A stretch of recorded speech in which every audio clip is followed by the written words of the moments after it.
آپ چیزوں کو اور زیادہ اچھے سے یاد رکھ سکو گی. تو چلیے ہم 1857 ریوولٹ کن کے خلاف ہوا تھا, کنہوں نے کیا تھا, اس کا بیک گراؤنڈ سمجھتے ہیں. تو اس کہانی کی شروعات ہوتی ہے 1600 سے ہی. یہ وہ ٹائم ہوتا ہے جس ٹائم برٹش کی ایک کمپنی جس کا نام ایسٹ انڈیا کمپنی ہوتا ہے وہ ہندوستان کے اندر تجارت کرنے کے لیے آتی ہے.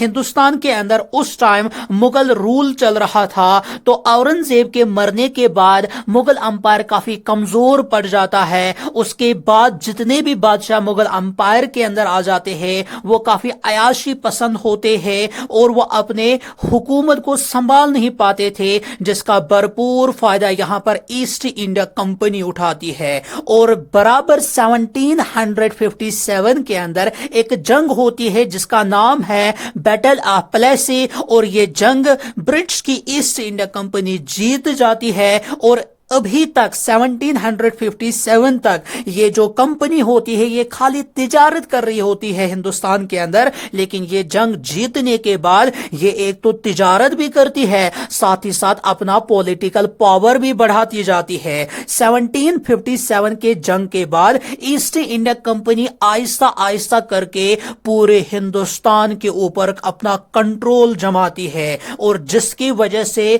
ہندوستان کے اندر جن اسٹیٹس کے اندر جو رولرز ہوتے ہیں, جتنے بھی سپاہیز یعنی کہ آرمی ہوتے ہیں, جتنے بھی زمیندارز ہوتے ہیں, جتنے بھی تجارت والے ہوتے ہیں, ٹریڈرز ہوتے ہیں, وہ سارے کے سارے کافی بری طرح سے متاثر ہو جاتے ہیں. اور یہ جو ریوولٹ آف 1857 ہے اس کو انڈین موٹینی بھی کہا جاتا ہے, یا سپاہی موٹینی بھی کہا جاتا ہے, یا اس کو فرسٹ وار آف انڈیپینڈنس بھی کہا جاتا ہے. تو اب ہم یہاں پر دیکھتے ہیں وہ کون کون سے وجوہات تھے جس کی وجہ سے یہاں پر ہندوستان کے لوگ زیادہ ہی ناراض ہو جاتے ہیں, جس کی وجہ سے یہاں پر یہ انگریزوں کی اس ایسٹ انڈیا کمپنی کے خلاف آواز اٹھاتے ہیں, یہ بغاوت شروع کر دیتے ہیں. تو بہت سارے ریزنز کے بارے میں ہمیں یہاں پر پڑھنا ہے. سب سے پہلا کاز ہے پولیٹیکل کاز, یعنی کہ ہندوستان کے الگ الگ ریاستوں کے جو رولرز ہوتے ہیں وہ کیوں اس برٹش کی ایسٹ انڈیا کمپنی سے کافی ناراض ہو جاتے ہیں. اس کے پیچھے ہوتی ہے اس کمپنی کی الگ الگ پالیسیز, جیسے یہ سب سے امپورٹنٹ دو پالیسیز انٹروڈیوس کرتے ہیں. سب سے پہلی پالیسی سبسیڈری الائنس والی پالیسی, اینڈ دوسری پالیسی ڈاکٹرائن آف لیپسی والی پالیسی. دونوں پالیسیز کے اندر اس برٹش کی ایسٹ انڈیا کمپنی نے کیا بتایا, انہوں نے کیا کیا بتایا اس کے اندر وہ ہم ابھی دیکھیں گے. لیکن سب سے امپورٹنٹ آپ یہاں پر یہ یاد رکھو گے کہ ڈاکٹرائن آف لیپسی کو لانے والا جو گورنر جنرل تھے ان کا نام تھا لارڈ ڈلہاؤسی, اور سبسیڈری الائنس کو انٹروڈیوس کرنے والے جو گورنر جنرل تھے ان کا نام تھا لارڈ ویلسلی. تو اب سب سے پہلے ہم ڈاکٹرائن آف لیپسی کو سمجھتے ہیں کہ اس کے اندر کیا کہا گیا. اس کے اندر اتنا ہی کہا گیا کہ کوئی بھی ہندوستان کا رولر جس کا کوئی اپنا بیٹا نہیں ہوگا, جس کا کوئی اڈاپٹڈ سن ہوگا, تو اس رولر کے مرنے کے بعد اس کا اڈاپٹڈ سن اس تخت پر نہیں بیٹھ سکتا ہے. وہ رولر جس ریجن کے اندر حکومت کر رہا ہوگا وہ سارا کا سارا ریجن ایسٹ انڈیا کمپنی یعنی برٹشرز کے پاس چلا جائے گا. اور ڈاکٹرائن آف لیپسی کی پالیسی کے تحت انگریز نے بہت ساری زمین کو ہڑپ لیا تھا ہندوستان کے اندر. تو کون کون سا ریجن انہوں نے قبضہ کیا تھا, کون کون سا ریجن انہوں نے ہڑپ لیا تھا اس پالیسی کے تحت, اس کے بارے میں ہمیں الگ سے پڑھنا ہے. الگ ویڈیو میں اس کے بارے میں ہم ڈسکس کریں گے, جیسے جھانسی تھا اور بھی بہت سارے ریجنز تھے, ان کے بارے میں بھی ہمیں پڑھنا ہے. اور نیکسٹ پالیسی لائی تھی سبسیڈری الائنس والی پالیسی. اور پھر سے آپ یہ یاد رکھو گے کہ اس کو لانے والے جو گورنر جنرل تھے ان کا نام تھا لارڈ ویلسلی. اور سبسیڈری الائنس کے تحت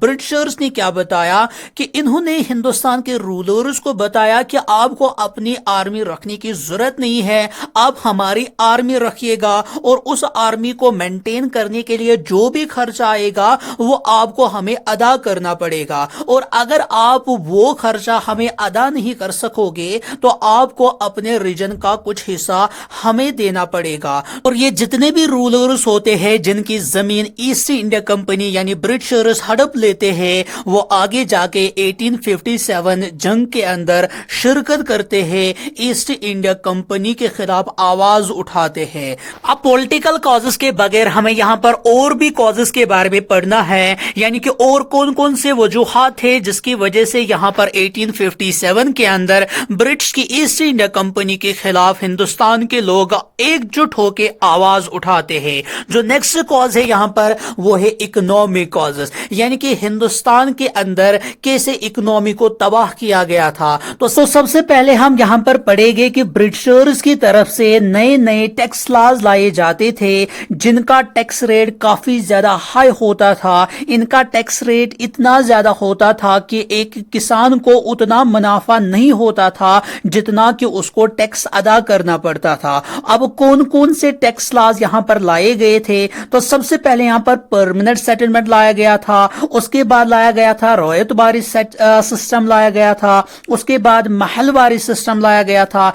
تو ان تینوں لاز کے تحت کافی زیادہ ٹیکس ادا کرنا پڑتا تھا ان کسانوں کو, تو جس کی وجہ سے کسانوں کی حالت بہت زیادہ خراب ہوئی تھی. خالی کسانوں کی ہی بات یہاں پر نہیں ہے, یہاں پر ہندوستان کے اندر جو بھی آرٹیزن, جو بھی کرافٹس مین تھے, وہ سارے کے سارے یہاں پر بہت زیادہ ناراض ہو جاتے ہیں, کیونکہ ابھی تک وہ دو طرح سے منافع کماتے تھے. ایک تو وہ مارکیٹ کے اندر بھی اپنی چیزوں کو بیچتے تھے, وہاں سے منافع کماتے تھے, اور ساتھ ہی ساتھ وہ مغل امپائر کے جو بھی رولرز ہوتے تھے یا الگ الگ ریجنز کے اندر جو رولرز ہوا کرتے تھے ان سے بھی وہ کافی زیادہ منافع کماتے تھے اپنی چیزیں بیچ کے. لیکن اب یہاں پر نہ ہی مارکیٹ کے اندر یہ چیزیں بیچ پاتے ہیں, نہ ہی وہ رولرز ہی یہاں پر رہ چکے ہیں اب, جس کی وجہ سے آرٹیزنز کا بھی زیادہ یہاں پر نقصان ہو جاتا ہے, کیونکہ یہاں پر جتنے بھی یہاں پر برٹش گڈز ہوتے ہیں ان کو ہی یہ برٹشرز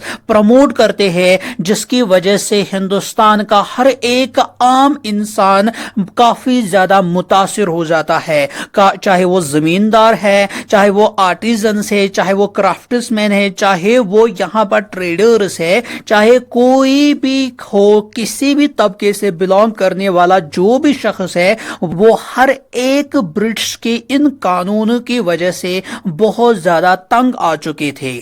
اب اکنامک کازز کے بعد ہم یہاں پر پڑھیں گے ایڈمنسٹریٹو کازز کے بارے میں.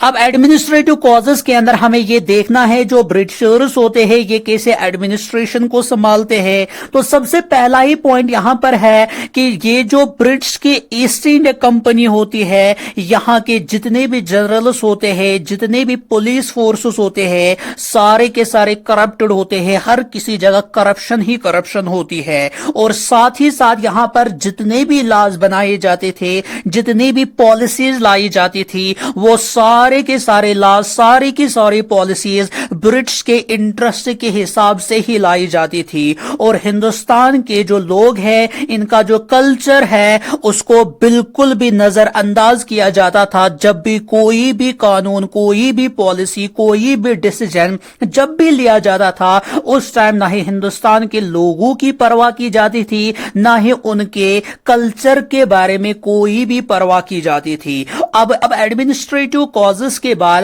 ہم یہاں پر سوشو ریلیجس کازز دیکھیں گے, یعنی کہ یہ جو برٹشرز ہے یہ ہندوستان کے سماج کے ساتھ, ہندوستان کے اندر جو الگ الگ مذہب کے ماننے والے جو لوگ ہیں وہ ان کے ساتھ کیسا سلوک کرتے ہیں, جس کی وجہ سے ہر ایک مذہب کے جو ماننے والے لوگ ہیں وہ انگریزوں سے ناراض ہو جاتے ہیں. اور یہ میں نے آلریڈی اوپر آپ کو بتایا ہے, یہ سارے کے سارے ریزن, سارے کے سارے کارن ہم پڑھ رہے ہیں جس کی وجہ سے ہندوستان کے لوگ ناراض ہو جاتے ہیں ان برٹشر سے. اب سوشل ریلیجس کازز کے اندر کیا کیا ہوتا ہے؟